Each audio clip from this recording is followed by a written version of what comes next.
ఏ గ్రహం యొక్క స్థితి అయినా బాగులేదనుకోండి, జాతకంలో బెంగ పెట్టుకోవలసిన అవసరం ఉండదు. ప్రతిరోజు ఈ శ్లోకాన్ని పట్టుకుని ఒక్కసారి ఆ కాత్యాయని పరదేవతయే కామాక్షి అని, కామాక్షియే లలితా పరాభట్టారి కానీ తత్వత వీటి స్థానం ఒకలాగే ఉంటుందని, అవి పరబ్రహ్మస్వరూపాలని నిన్ననే నేను మీకు వాటి తత్వం గురించి చెప్పి ఉన్నాను.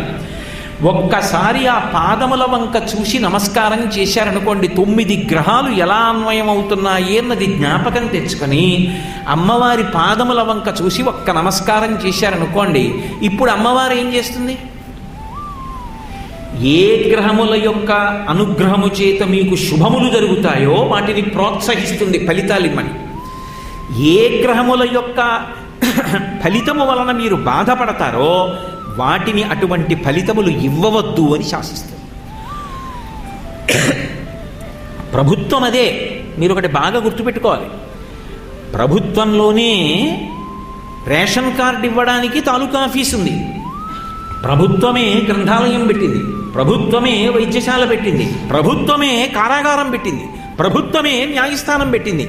కానీ మీ ఇంట్లో దొంగలు పడితే రక్షక భటుల దగ్గరికి వెళ్ళాలి, మీకు రేషన్ కార్డు కావాలంటే తాలూకా ఆఫీస్కి వెళ్ళాలి. అన్నీ ప్రభుత్వమే కదండి. ఆంధ్రప్రదేశ్ ప్రభుత్వ కార్యాలయము అనే కదా ఉంది. అందుకని రేషన్ కార్డు కోసం రక్షక భటుల దగ్గరికి వెడతానంటే వాళ్ళు ఇవ్వరు. ఎవరికి ఉండే శాఖ వాళ్ళకు ఉంటుంది, కానీ ప్రభుత్వము శాసకత్వంతో ఉంటుంది. అవసరమైందనుకోండి, ఒక అధికారాన్ని మించి ఇంకొక అధికారాన్ని చలాయించేటటువంటి స్థితి కూడా ఇస్తారు. కలెక్టర్ అండ్ మెజిస్ట్రేట్ అంటున్నారా? అంటలేదు. ఆయనే కలెక్టర్, ఆయనే మెజిస్ట్రేట్, ఆయన తీర్పు ఇవ్వగలడు అవసరమైతే. ప్రభుత్వం ఇవ్వగలదు ఆ అధికారాన్ని. అలా ప్రభుత్వము కాత్యాయని, గ్రహములు ఆవిడ వంక చూసి ఆవిడ ఇమ్మన్న ఫలితాలు ఇస్తూ ఉంటాయి. గత జన్మలలో చేసిన పాపపుణ్యాలను అనుసరించి ఇస్తాయి. వాడు పరమ భాగవతోత్తముడై ఉన్నాడు, ఈ జన్మలో నన్ను నమ్మి బతుకుతున్నాడు, వాడికి అంత కష్టపెట్టకు, వాడు కన్నీరు పెట్టుకుంటే నేను చూడలేను, వాడు మళ్ళీ నా వంక తిరిగి అమ్మా అని పిలుస్తాడు, నేను వాడి ఏడుపు చూడలేను, ఇవ్వకంత కష్టం, వాడు తట్టుకునేటట్టు ఇయ్యండి. కాబట్టి ఇప్పుడు ఈశ్వరత్వం ఎక్కడున్నది? అమ్మవారిలో ఉన్నది.